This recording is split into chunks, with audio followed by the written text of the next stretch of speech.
유목 생활을 하는 몽골인들은 천막집인 게르의 안쪽에 양털로 만든 이스키를 쳐서 추위를 막으니 이스키는 커튼이며 이불이다.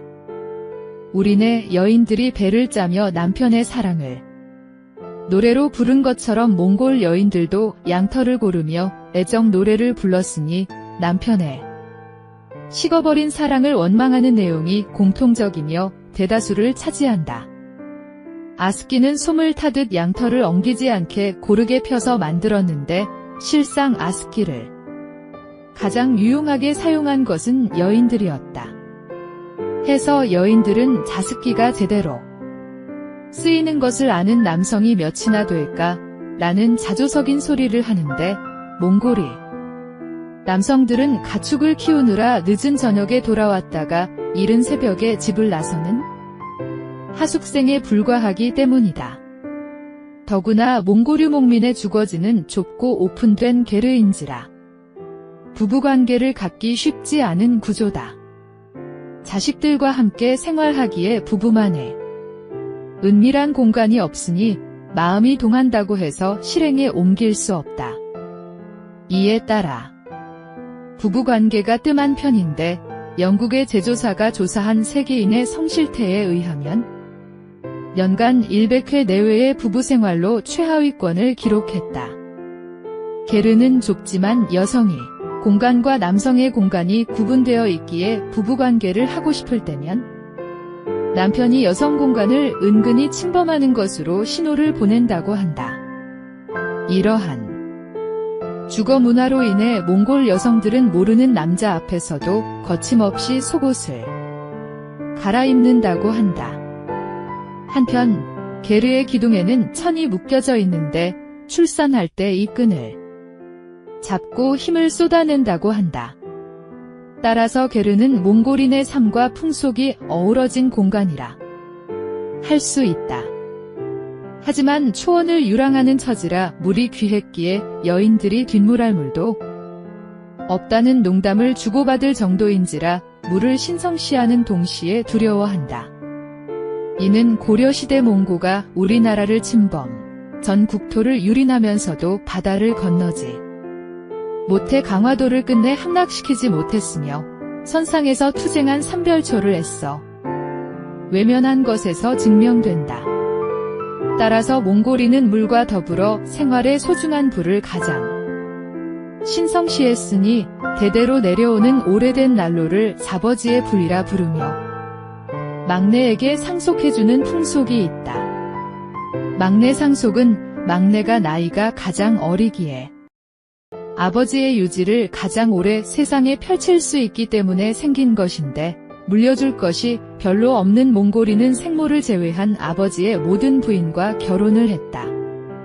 정착하지 못해 종족을 많이 퍼뜨리지 못한 그들에게 여성은 아이를 낳는 소중한 존재였으므로 다른 가문으로 재가를 시킨다는 것은 생산력의 감소를 의미했다. 따라서 의붓자식과 재혼하거나 시아버지 또는 남편의 형제와 결합했던 것이다. 현대적 시각으로는 미개한 풍속이라고 할 수 있으나 결혼도 환경적 풍속임을 감안한다면 충분히 있을 법한 일에 해당한다. 유목민들은 자신들이 소유한 가축과 함께 끊임없이 이동하는 삶을 살아간다. 자연과 함께 어우러져 살아가는 그네들의 삶에서 자유를 느끼기도 하지만 우리와 다른 모습에 호기심이 생기기도 한다. 특히 그들의 주거 공간은 한 곳에 자리 잡고 사는 우리네 모습과 큰 차이를 보이기 때문에 늘 새롭게 느껴지게 된다. 아시아의 대표적인 유목민족인 몽골의 전통가옥은 게르라고 한다.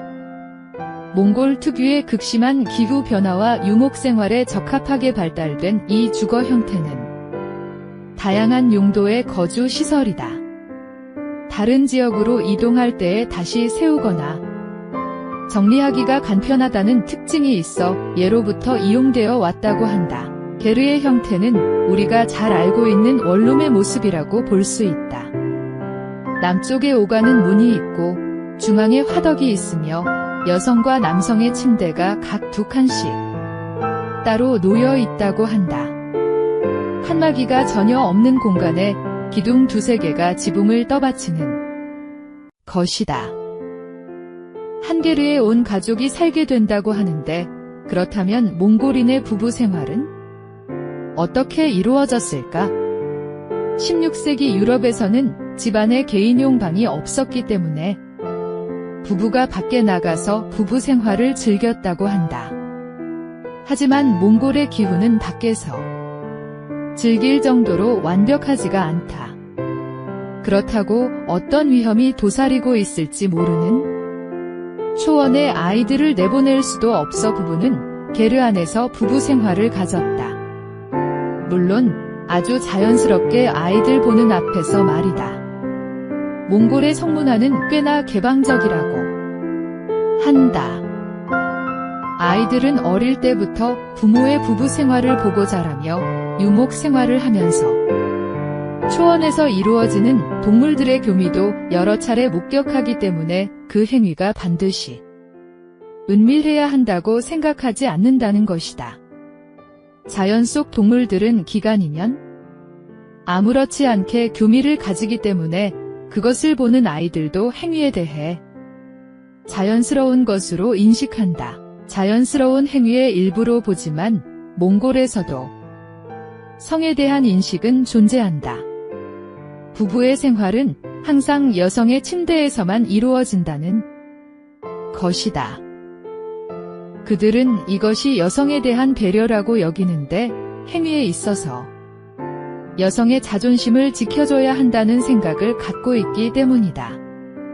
잠자리는 여성의 영역으로 보며 그 부분을 존중하여 여성의 침대에서 잠자리를 갖는다. 이로써 알 수 있는데 몽골에서의 여성은 그 지위가 상당히 높다고 한다. 유목 생활을 하면서 각자 해야 할 일들이 있기 때문에 자존심이 강한 경향을 보이는 이유도 있지만 자연 안에서 자유롭게 살아온 천성 탓도 있을 것이다. 옛부터 이런 문화가 자리 잡아 사회적으로도 여성을 배려하고 존중하는데 익숙하다고 한다. 일례로 아들과 딸이 장성하여 학교에 가게 될 때 딸을 먼저 보낸다고 한다.